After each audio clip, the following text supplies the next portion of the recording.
We're going to start this hour with that developing news out of Jerusalem. 5 people have been killed in a shooting attack there.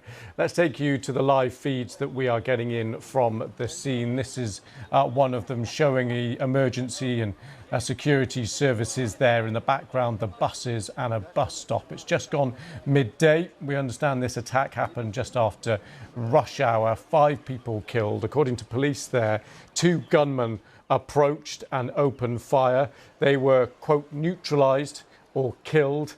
Many others were shot, injured and taken to hospital as well. And you can see here the scale of the operation and the security operation in the aftermath. Looks like even more vehicles arriving there. Our correspondent Yolande Nell is live at the scene for us. Yolande, we can just see that trail of vehicles coming in. Just talk us through the geography, what's behind you, give us a sense of the scene there.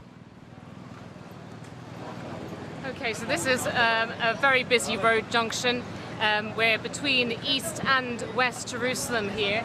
And what was at the center of the shooting attack, the bus shelter you can see just behind me, a bus over there still parked up, and there's one more bus in this direction. A short time ago, we saw bodies being taken away in body bags by the emergency services.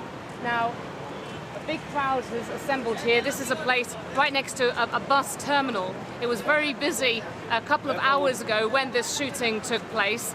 Israeli police have now put extra security measures around Jerusalem. We're told that they're working on the assumption that these 2 attackers came from the occupied West Bank, from close to Ramallah, and some villages close to Ramallah have been sealed off while they conduct their search. We've been hearing a police helicopter overhead. There are plenty of ambulances lined up here a short time ago.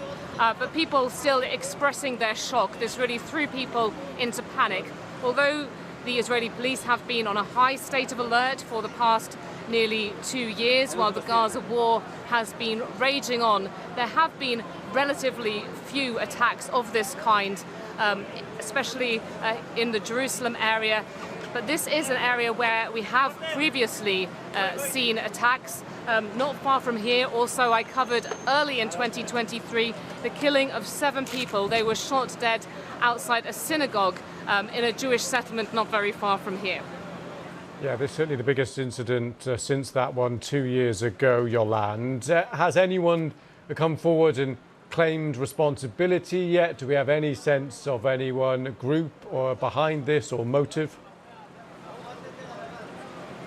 At the moment, all we have is that Hamas, who have put out a statement basically praising this attack, saying that it was carried out by 2 Palestinian resistance fighters, in its words, but it has not claimed responsibility for the attack. It said that it was a response to what has been going on in Gaza and here in Jerusalem and in the occupied West Bank.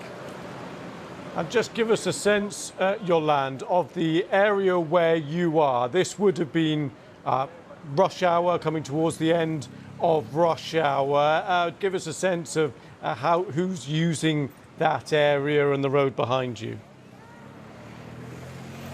I mean, in general, this area, it's very busy. It's a place where Palestinians and Israelis intermingle, certainly in the queues of traffic. We're not far from the edge of the West Bank. It's just up there.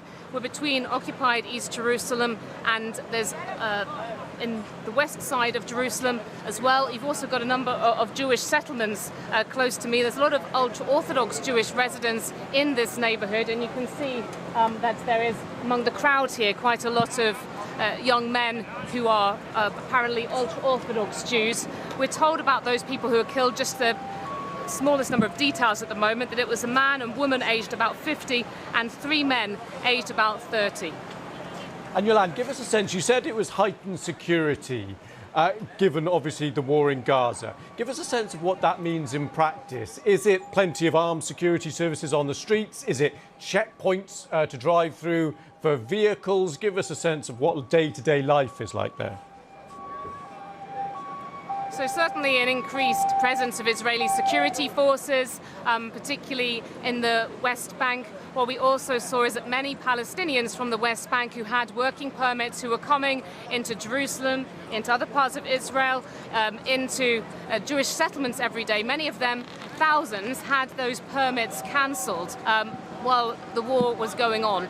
That meant that there were fewer people coming in, and that was one of the security steps that Israel said that it was taking, often around Palestinian villages and cities in the West Bank. You will see flying checkpoints, you will see these yellow gates which block off the road at night to try to stop people from the West Bank coming into Jerusalem. Many people used to come in here to work. The Palestinian economy in the West Bank was extremely reliant on those workers. OK, Yolande, for people just joining us, let's run through, if we can, just take us through the timeline of what we think happened here. We've had a brief outline from police there in Jerusalem. OK, so it was towards the end of the rush hour when this shooting attack was reported, carried out by two gunmen, and it involved the bus, which you can see behind me over here, and the bus shelter right next to it. There's also another bus which was fired at, witnesses say, just up the road there. There is some footage which shows the immediate aftermath, and you can see how crowded this area was at the time, people running away as gunshots rung out. Now, there were reports quite quickly that these two gunmen had been neutralized, to use security speak here. We understand from the police that there were somebody from the security services and a civilian who were armed who carried out that shooting. Just a short time ago, we still saw bodies that were being taken away from here. The initial reports from the ambulance service were of 15 casualties, and we understand, as well as those 5 people who have been killed, some people remain in a very serious condition in hospital.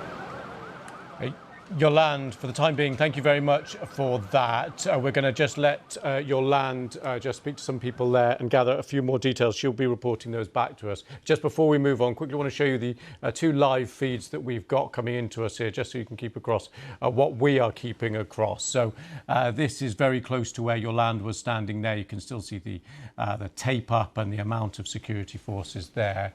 And we have another feed as well, but it's just a little bit unstable at the moment. And finally, just to talk you through some of the footage on social media. Now, our team at BBC Verify is working through that social media footage of the attack and its immediate aftermath. It has verified a couple of videos, but we are not showing them just at the moment. We are just doing the final technical checks on them, and then we will be bringing you those. There are always, in this incident, plenty of videos that circulate online, some of which are accurate and of the events, and others which are not. So our team at BBC Verify will be checking those, and we will be bringing you those pictures when we have them on the system, when we have them verified. And we could just see there in the background of these shots, clearly some people visiting with the security presence around them. We don't know who that is. That may well have related to a little earlier on, just before we were speaking to Yolande, a big trail of vehicles came through down that highway to the area. It looked like security presence around those vehicles. So this may well be politicians or someone clearly who would normally receive a security detail with them travelling to the scene. But as you can see, our camera position there is just tucked away behind the cars and behind those people, so we can't exactly see who it is who is visiting.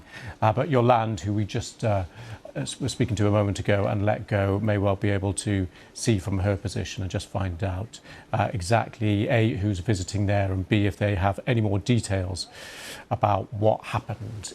When we get any more details, of course, we'll be bringing you back there to Jerusalem.